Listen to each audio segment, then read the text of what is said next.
Dark Knights of Steel, issue 7, Tom Taylor, writing with Nathan Gooden on the art, which, I mean, that's a different artist. I don't recognize that name.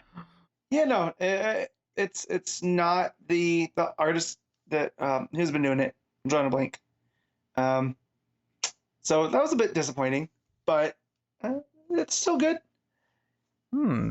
Yeah, so this is we never saw Bruce last issue, right? We never. Nope.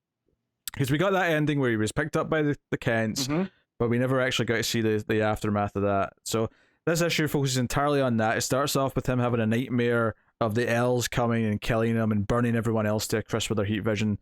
And he wakes up in a cold sweat.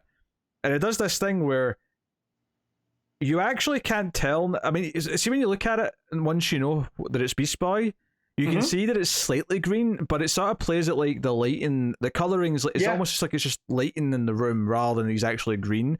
So when it's revealed in a couple of pages that it's actually Beast Boy, and that's why he could talk, you're like, that makes sense. So it turns out that the Kents have actually been kind of a safe haven for young meta, humans, right? So in this case, it's the New Teen Titans, right? It's Raven, Cyborg, and who's the other one that's there? Starfire. You have Starfire, Cyborg, Beast Boy, and Raven. And these are the Titans that Roz was talking about in the last issue. Yeah. That he wants.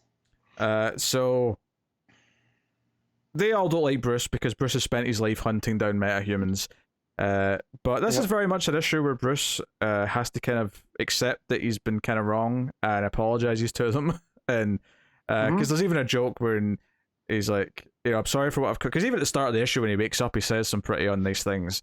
And he tries to apologize, and Cyborg's like, I've never been apologized to by a prince before. Maybe some more groveling would be good. Yeah. So you get a little bit more of this, and you get this idea that the Kents are these really good-natured people who take in those who are different. So it really fits with the wayward ones. It fits off with who they are. Dick shows up, and Starfire actually holds him upside down. But he's actually there to warn Bruce because of what the elves are doing. The war's happening. Yeah. But also War of Three Kingdoms. That Ra's al Ghul is outside and wants the Titans. And this is kind of like Bruce's proper hero journey where he's like, no, I'm going to protect you all. I'm going to go out there and be the Batman Knight and do this. And of course the Kent's like, no, we're suiting up as well. So they get their armor on. Yeah, because before we were this, way station for kids that needed help, we were soldiers. Well, the Pa Kent was at least. And yeah, so I like that. So he's like, no, we it was both of them. I think I said we. Did it say we? Yeah. Oh, well, they were both soldiers. They're not going to go down without a fight, which I loved. Yeah. So Raz turns into Etrigan, which obviously that was revealed. Previously. The demons. New spin on the demon's head, which I do love. And all of these ninjas are basically zombies. Because they're all like, from Lazarus pits and stuff.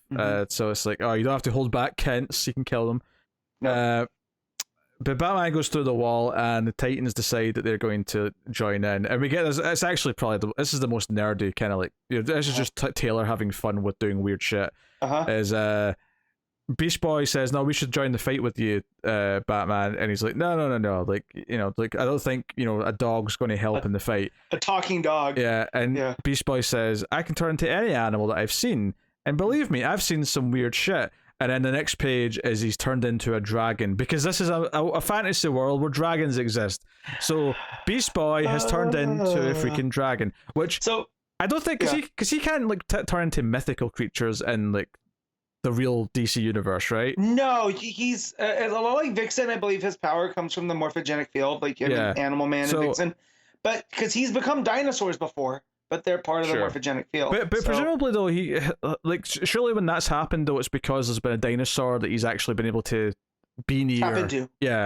Right. So right. You can't just pull it from history. So, like, I mean, someone's probably going to pull out some weird story where he's turned into a dragon before, and that's okay. But I presume the context for it's always, they've been transported to another world where dragons exist. Where dragons exist. Yeah, or whatever. Alien world, right? Where's aliens? Like dragons. Yeah. But this is obviously just a normal thing in this world that there's a dragon. So yeah. So the cover has Batman or Bat Knight riding a dragon, and I know covers aren't usually indicative, but the fact that Tom Taylor gave us Batman on a dragon, and the dragon happens to be Beast Boy, it just makes me so happy. Yep. Absolutely. Obviously, there's this kind of interesting bit where Talia talks to Batman, and so obviously we know from the real universe that they have this history, but they don't hear. So there's a weird bit of like meta tension for the reader, I think. But it does feel like she's reserved more, where she's not agreeing with her father, and she sees something in Bruce that she likes. So I did like that tension there. Yeah.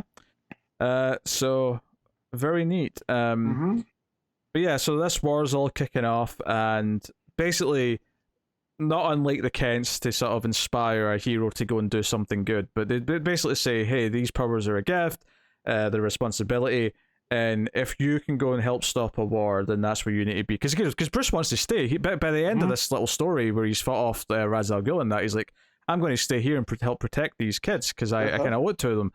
And the Kent's like, no, like if you can prevent a war, this 3-way war that's about to kick off because of what's happened, you need to go and help stop that.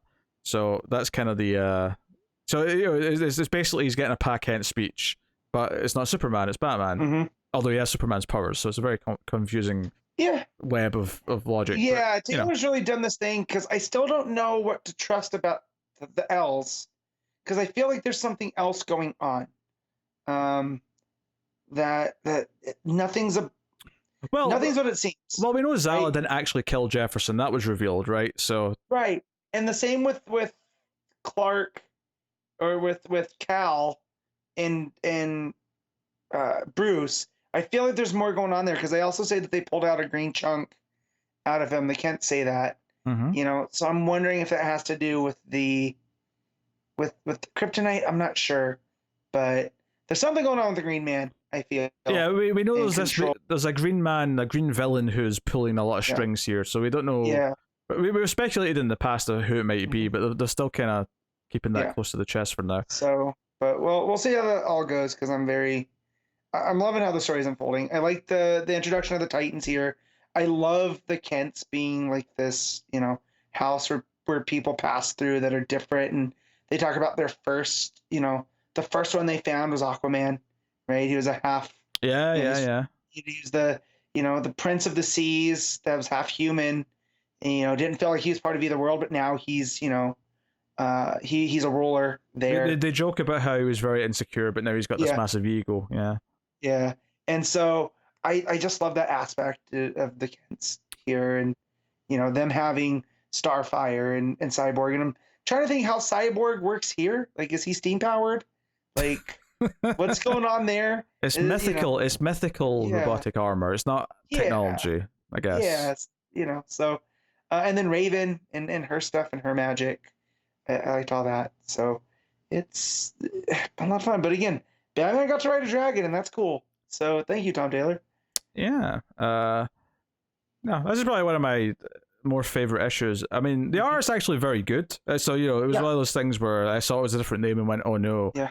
And then it was like, oh no, this is actually really solid and it fits the style. But I'm sure if you compare it to the issues, the weird thing, because we had like a fill-in artist for that flashback issue that we had in the middle, and that was fair enough. But it feels like very quickly we've went on to another fill-in artist, albeit a good one. So maybe there has been a bit of an issue keeping the artist on schedule for this. We got like maybe I think we got the first 5 uninterrupted, but then it's went a bit.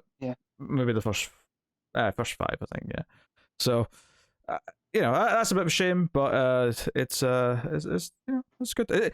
Given that it's like a 12-issue series, though, it is kind of weird that they wouldn't just choose to like have a couple of gaps or one big gap in the middle to like let the artists get ahead. Ongoing comics, it's kind of impossible unless they work in a certain quick style that lets them keep that monthly rotation going. But when it comes to like prestige minis or things like that, like. Give them a bit of extra time. If Putri needed a break, they could have built it in, I guess, and did something. But I don't know. The art was still good here. Like, I'm not complaining, like you said, about the art. It's just it's not Putri, when I was expecting it. So it's a small complaint, but it's there. Yeah. All right. What are you rating Darkness of Steel issue 7? I'm giving this an 8. Yeah, actually, you know what? I have been a little lower compared to you and Connor on this series just because of taste, but I would actually agree this one's an 8. I think this is one of the best issues that it's had. Maybe it's because it's playing into more who these characters are rather than the fantasy tropes, other than the dragon, of course. Right. Being and how they relate to this world, you know. Yeah. But it's playing on like what these characters are at their core and you know, playing them off of each other, and that's far more interesting to me than the fantasy stuff.